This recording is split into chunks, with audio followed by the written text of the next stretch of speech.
जय श्री कृष्णा दोस्तों।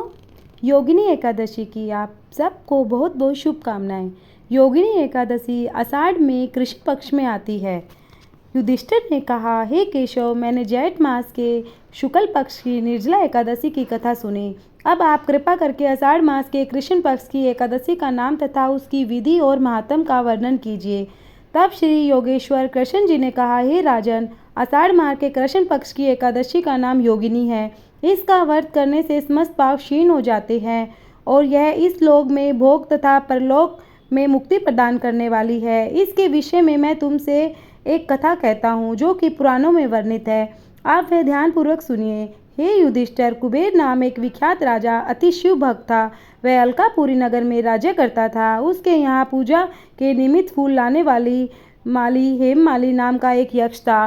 वह अपनी स्त्री विशालाक्षी के प्रेम में विवश हो मानसरोवर पर ही पुष्प ले आया, किंतु कामशक्त होने के कारण वह पुष्पों को वहीं रखकर अपनी स्त्री के साथ रमन करने लग गया। उधर राजा कुबेर को हेममाली की राह देखते देखते दोपहर हो चुकी थी। अतः राजा ने क्रोधित होकर यक्षों को आज्ञा दी कि तुम शीघ्र जाकर पता करो कि हेममाली का अब तक पुष्प न लाने का क्या कारण है। राजा की आज्ञा से यक्षों ने हेममाली का पता लगाकर कुबेर को सूचना दी कि वह अभी तक अपनी स्त्री के साथ रमन करने में तत्लीन है।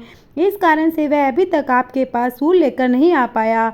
यक्षों की बात सुनकर कुबेर ने हेममाली को उपस्थित करने की आज्ञा दी। राजा की आज्ञा से हेममाली डरता कांपता राजा के सम्मुख उपस्थित हुआ। तब भय के कारण उसने राजा को प्रणाम भी नहीं किया। हेममाली को देख राजा को अत्यंत क्रोध आया और क्रोध के कारण राजा ने कहा, अरे पापी, महानीच, कामी, तूने मेरे परम पूज्य ईश्वर श्री शंकर जी का अनादर किया है। इसलिए मैं तुझे श्राप देता हूँ कि तू कोढ़ी होकर मृत्युलोक में स्त्री वियोग का दुख भोगेगा। कुबेर के श्राप के प्रभाव से हेममाली उसी क्षण पृथ्वी पर आ गिरा और कोढ़ी हो गया तथा उसकी स्त्री भी उसी क्षण उसके अंतर्धान हो गई।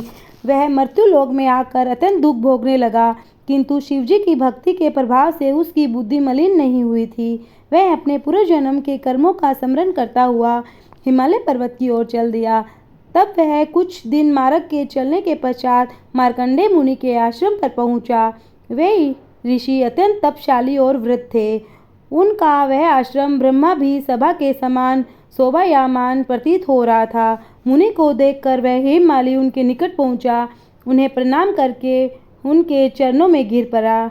मार्कंडेय मुनि ने हेममाली को देखकर पूछा, तूने ऐसे क्या कर्म किए हैं जिनके कारण कोढ़ी होकर तू महान दुख भोग रहा है। वह हेममाली ने विनयपूर्वक कहा, हे मुनि, मैं यक्षराज कुबेर का सेवक हूँ। मेरा नाम हेममाली है। मैं कुबेर की पूजा के लिए नित्य प्रति पुष्प लाया करता था। एक दिन मुझे अपनी स्त्री के साथ विहार करते हुए देर हो गई, जिसके कारण मैं दोपहर तक पुष्प न ले जा सका। कुपित होकर राजा ने मुझे श्राप दिया कि तू कोढ़ी होकर मृत्युलोक में स्त्री वियोग का दुख भोग।